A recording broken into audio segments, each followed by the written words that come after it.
Mercredi 28 janvier 2015, bonsoir à tous et merci d'être sur Yota Télévision pour vous informer dans cette première édition de la soirée. Au sommaire, il y a eu la traditionnelle cérémonie d'échange de vœux au gouvernorat de province, le vice-gouverneur Guibert Poliaf-Tchibal qui a réuni les forces vives, chefs des agences du système des Nations Unies et membres du corps consulaire est revenu sur les réalisations du gouvernement provincial du Katanga au cours de l'année 2014 à suivre tout à l'heure.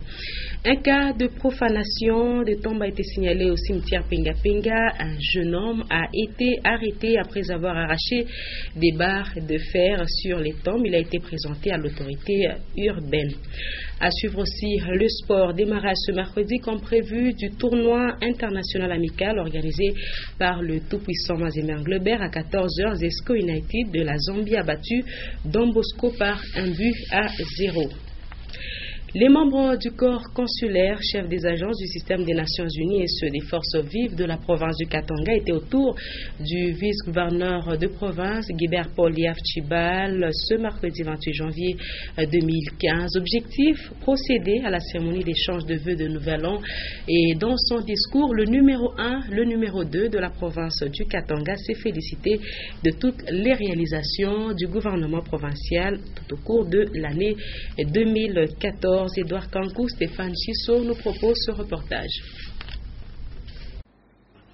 C'est le vice-gouverneur des provinces, Guibert Poliaf-Tchibal, qui a présidé une double cérémonie d'échange des vœux ce mercredi 28 janvier 2015. D'abord dans la salle des banquets du gouvernement des provinces avec les corps consulaires et les chefs des agences des systèmes des Nations Unies. Le mot de circonstance a été prononcé par son Excellence Michek Mouchetoa, consul du Zimbabwe. Et ensuite dans les jardins du gouvernorat avec les chefs des corps constitués et des forces vives. Dans son discours, le vice-gouverneur de province a souligné que la situation sécuritaire est relativement calme et sous contrôle. Je salue ici l'engagement et le dévouement de nos forces de sécurité pour le maintien de la paix dans notre province. C'est ici l'occasion de rendre mes hommages à son Excellence Kabila Kabange, président de la République. Il ne ménage aucun effort dans la recherche des solutions aux nombreux défis auxquels la République démocratique du Congo est confrontée. Dans ce cadre, j'en appelle au sens de responsabilité de chacun de vous et vous encourage à redoubler d'efforts afin de permettre à l'État de mobiliser les ressources nécessaires à l'amélioration des conditions de vie de nos populations. Et bien avant, le directeur de province a dans son speech mentionné que 2014 était une année dure pour la fonction publique du Katanga qui a perdu beaucoup d'agents dont 4 chefs de division en l'espace d'une semaine. Il a par la suite rendu un vibrant hommage au gouverneur des provinces et à son équipe gouvernementale pour les efforts de développement et reconstruction. Sensibiliser le chef de l'État pour avoir conquis l'intégrité territoriale et instauré l'autorité de l'État sur l'ensemble du territoire. C'est dans une ambiance de convivialité que tout s'est clôturé. Tous les détenteurs des cartes d'électeurs, y compris ceux qui n'ont pas consulté les listes électorales, vont voter lors des élections urbaines et municipales. Confirmation émanant du numéro 1 de la CENI Katanga, Commission électorale nationale indépendante, qui a déclaré aussi que même ceux qui avaient voté dans d'autres provinces en 2011 et qui se retrouvent au Katanga vont pouvoir voter avec leur carte d'électeur car il y a eu rapprochement des bureaux de vote. Un sujet de Léon Magloire Mongamtoile et Richard Chimba. Les élections urbaines et municipales approchent pendant que l'opération de consultation des listes électorales a déjà touché à sa fin. Une opération qui, faudra-t-il le rappeler, n'a pas récolté beaucoup de succès parce que les électeurs ne se sont pas intéressés à la consultation de ces listes pour connaître leur bureau de vote. Interrogé à ce sujet, le numéro 1 de la CENI Katanga a déclaré que le fichier électoral de 2011 est resté valable pour les élections municipales et urbaines à venir. Et pour ce faire, et les électeurs qui avaient voté ailleurs et ceux qui sont loin de leur bureau de vote, tout le monde sera concerné par ces élections, car les bureaux de vote ont été rapprochés et que par conséquent, il ne se posera aucun problème de vote, car les bureaux ont été rapprochés pour contourner cette difficulté. Et le port de la carte d'électeur délivrée en 2011 reste la seule condition pour aller voter. Autre chose, un jeune homme accusé de profaner les tombes au cimetière Penga Penga a été présenté par le chef du quartier Mampala auprès du maire de Lubumbashi, Jean-Oscar Sanguza Mutunda. Il avait sur lui des barres de fer qu'il aurait arrachées aux enclos des tombes. Explication de Maurice Mazel. Chaque jour qui passe, le cimetière de Penga Penga est souvent profané soit par des enterrements clandestins ou soit par des vols de barres de fer qui servent d'enclos à certaines tombes. Rodrigue Lusamba, habitant la cellule Penga Penga au quartier Mampala, pris en flagrance, a été présenté au maire Jean-Oscar Sanguza Mutunda. Accompagné de sa mère, l'infortuné a reconnu son forfait. Avant de le confier à la police, l'autorité urbaine a encore plaidé pour le respect des morts. À ce jour, le cimetière de Penga Penga est déjà officiellement fermé au public à cause de la sursaturation. Le comble est que, à ce jour, les morts de Penga Penga ne reposent jamais en paix depuis qu'ils ont été accompagnés à leur dernière demeure. Les anciens fossoyeurs trouvés à proximité du cimetière de Penga Penga reconnaissent Rodrigue Lusamba comme leur ancien coéquipier avant la fermeture. Néanmoins, il justifie son attitude actuelle qui serait due à la commission que lui aurait proposé quelqu'un qui était en quête des reliques d'un défunt qui gît encore au cimetière de Penga Penga.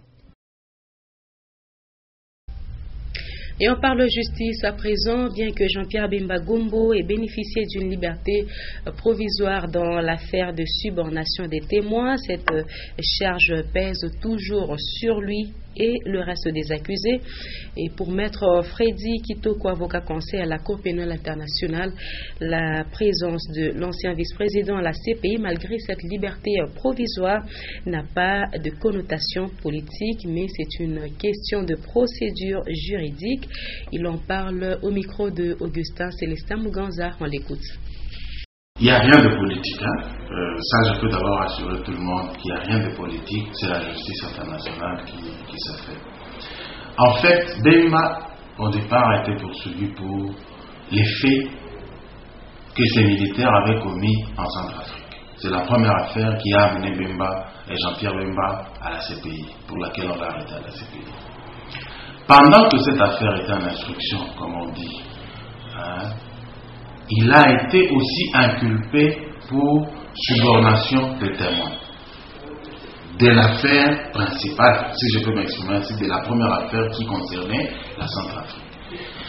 Dans l'affaire qui concerne la subornation des témoins, l'affaire est en cours. Quand on accorde la liberté provisoire, ça ne veut pas dire que l'affaire a été close.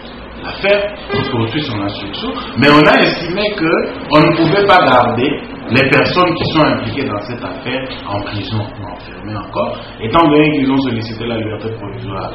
Et vu les conditions pour accorder la liberté provisoire, la Cour a estimé qu'ils pouvaient leur accorder la liberté provisoire. Ils leur ont fait confiance en se disant qu'à tout moment où la Cour peut avoir besoin de ces personnes-là vont rentrer, vont aller devant la Cour pour être jugées.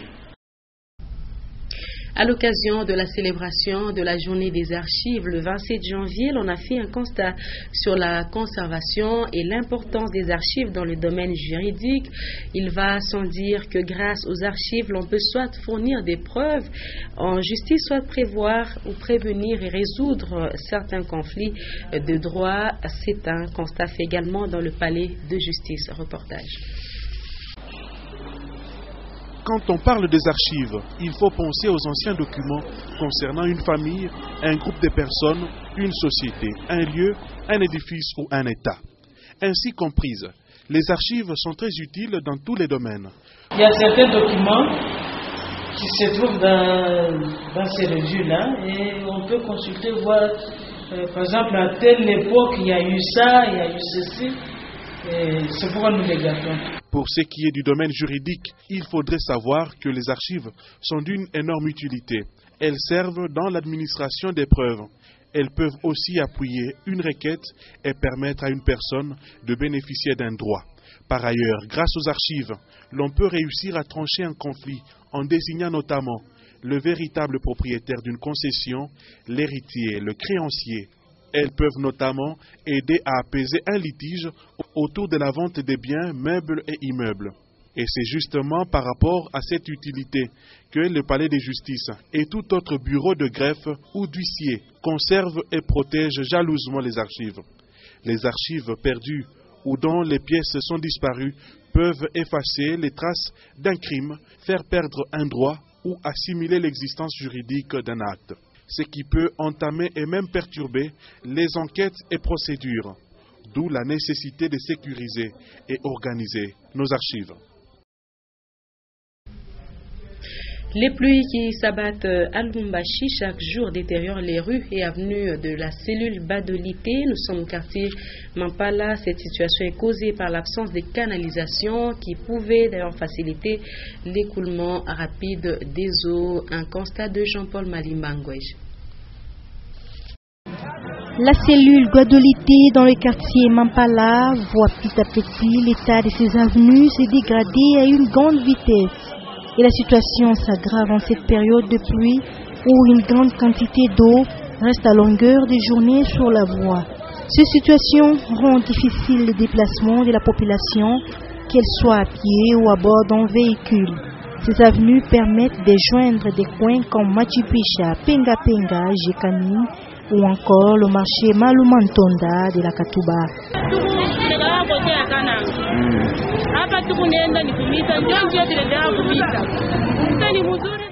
Nous restons du côté Kananga. Nous passons souvent ici pour aller à l'église. Et nous souhaitons qu'on réhabilite ces routes. Si quelqu'un veut aller au golf, il peut passer directement par l'avenue Kinshasa et il se trouve au golf. Sur ce, nous demandons au gouvernement provincial de songer aussi sur cette route, sur cette avenue, afin de pouvoir aussi trouver quelques moyens de déplacement.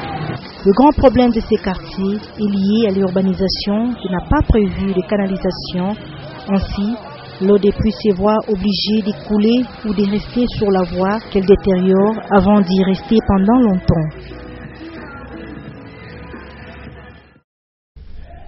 Et pendant ce temps, le quartier Golf Plateau, lui, se modernise, notamment avec la construction du grand hôpital Caravia. Les ouvriers y travaillent. Les alentours de cet hôpital connaissent d'intenses travaux de modernisation. Un espace pour accueillir la pelouse et les fleurs y est également réservé. Linda Lukalubankutu, Félicien Kassongo pour ce reportage. C'est une autre image que présentent petit à petit les alentours de l'hôpital Caravia et même le quartier portant le même nom. Actuellement, les travaux de construction de canalisation y sont entrepris. Les espaces réservés à recevoir la pelouse sont en train d'être assainis. Pour plus d'espace et afin de permettre une bonne accessibilité à l'hôpital, une sorte de sens unique a été créée. C'est d'arrache-pied que les ouvriers travaillent sur ce chantier.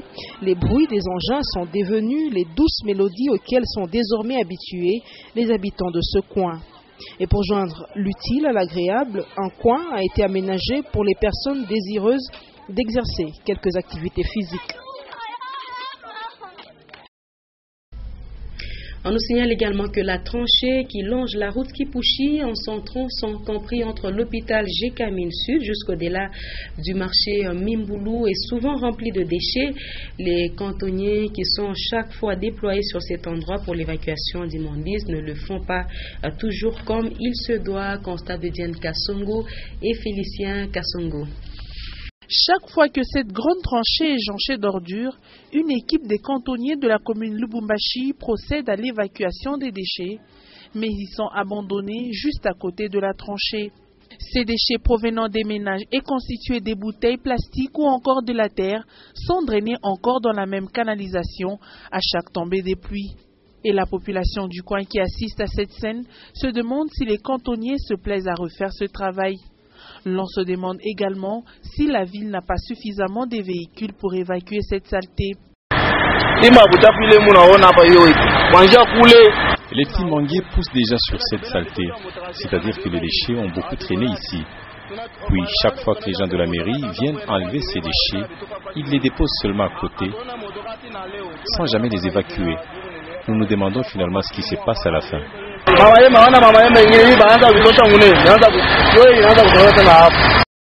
au fur et à mesure que ces déchets sont entassés au bord de la route. C'est l'image de la route Kipushi qui est ternie. Pourtant, celle-ci est l'entrée principale de Lubumbashi du côté Kasumbalesa et Kipushi. Sur un autre chapitre, les membres du PPRD Katanga ont également pris part active à la marche de la paix organisée à Lubumbashi hier mardi 27 janvier 2015. Occasion pour les militants de ce parti politique de renouveler leur attachement à l'autorité morale de cette formation politique. Le professeur Raymond Mandemutombo, agissant au nom du secrétaire exécutif fédéral Louis Tole Chigoudou, empêché, a remercié les uns les autres pour leur participation. Léon Magloire Mongamtoile, Félix Kalumbo nous en disent plus. Membres communaux, militants et cadres de base, tous faisant partie du PPRD Katanga, sous la coordination de l'interfédération, avec la présence du secrétaire général honoraire du PPRD, M. Chikes Demo, et M.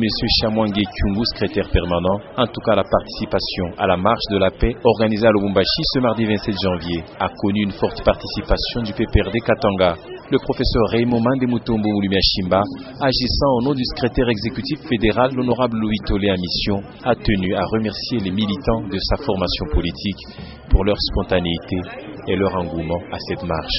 Le PPRD Fédération du Haut-Katanga a pu se joindre à cette grande marche pour manifester notre attachement à l'initiateur du parti, le Raïs Joseph Kabila Kabange, qui est artisan de la paix en tant que chef de l'État, pour lui accorder tout le soutien afin de poursuivre sa mission de faire de la RDC un pays émergent à l'horizon 2030.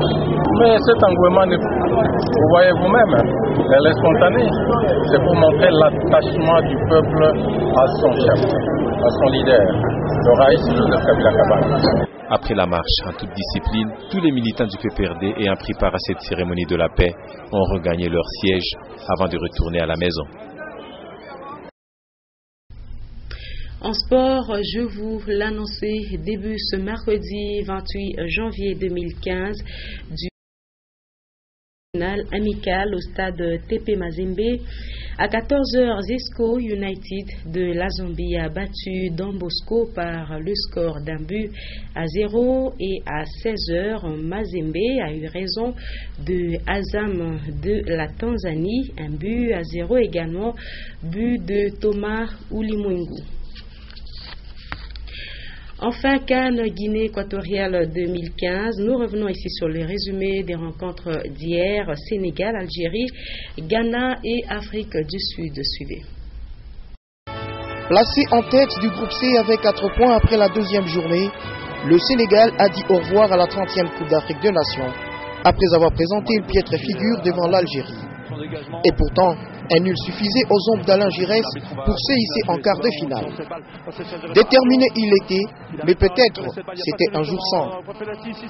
Cueilli à froid depuis la 11e minute par ses buts magistrales de Riyad Mahrez, qui réceptionnait la transversale de Bouguera, d'un contrôle du pied gauche avec l'enchaînement du pied droit, va le dernier rempart sénégalais. À la 20e minute, Soudani, d'un boulet de canon repoussé par le gardien Koundou, n'était pas loin de marquer le deuxième but algérien. Ce dernier a été répondu par Mané, cet attaquant sénégalais qui a vu sa frappe passer hors du champ des jeux. L'Algérie qui mène au score, mais ses joueurs ont reculé devant les assauts répétés de Lion de la Teranga. Des chaudes alertes obligeant Mboli, le gardien algérien, de sortir le grand jeu devant les attaquants sénégalais qui n'ont rien amassé durant les 45 premières minutes. Au retour des vestiaires, les Lions de la Teranga jouent plus haut, multiplient les visites dangereuses dans le camp adverse, les incursions à répétition avec de nouveaux attaquants lancés, mais sans succès. C'est par contre le réalisme de Fennec d'Alger qui payera à la 83e minute où Nabil Bentaleb a inscrit le but du break. Attention, on va revenir, il est seul dans l'axe, il a été retrouvé, le contrôle, Belfodil, la frappe, le deuxième but. Belfodil, c'est pas Belfodil. Véritable coup de massue pour le Sénégal qui quitte la compétition avec ses 4 points. Insuffisant pour se qualifier dans ce groupe car dans l'autre confrontation, le Ghana l'a emporté par le score de 2-1. Et pourtant, ce sont les Bafana Leopards Massango ont ouvert le score à la 17e minute. Le tournant de la situation est arrivé à la 73e minute avec le but égalisateur de Boye. Puis les buts qualificatifs avec André Ayou. Ainsi, l'Algérie et le Ghana séissent en quart de finale avec 6 points chacun. Mais c'était un groupe très difficile. Bravo à l'Afrique du Sud qui quitte le tour. Voilà, ce sera la fin de cette session d'information. Voici le rappel des titres qui ont été développés. Il y a eu la traditionnelle cérémonie d'échange de vœux au gouvernorat de province. Le vice-gouverneur Guibert Poliarchibald, qui a réuni les forces vives, chefs des agences du système des Nations Unies et membres du corps consulaire, est revenu sur les réalisations du gouvernement provincial du Katanga au cours de l'année 2014. Un cas de profanation de tombes a été signalé au cimetière Penga Penga. Un jeune homme a été arrêté après avoir arraché des barres de fer sur les tombes. Il a été présenté à l'autorité urbaine. On a également parlé sport, démarrage ce mercredi, comme prévu, du tournoi international amical organisé par le tout-puissant Mazembe Anglebert à 14h.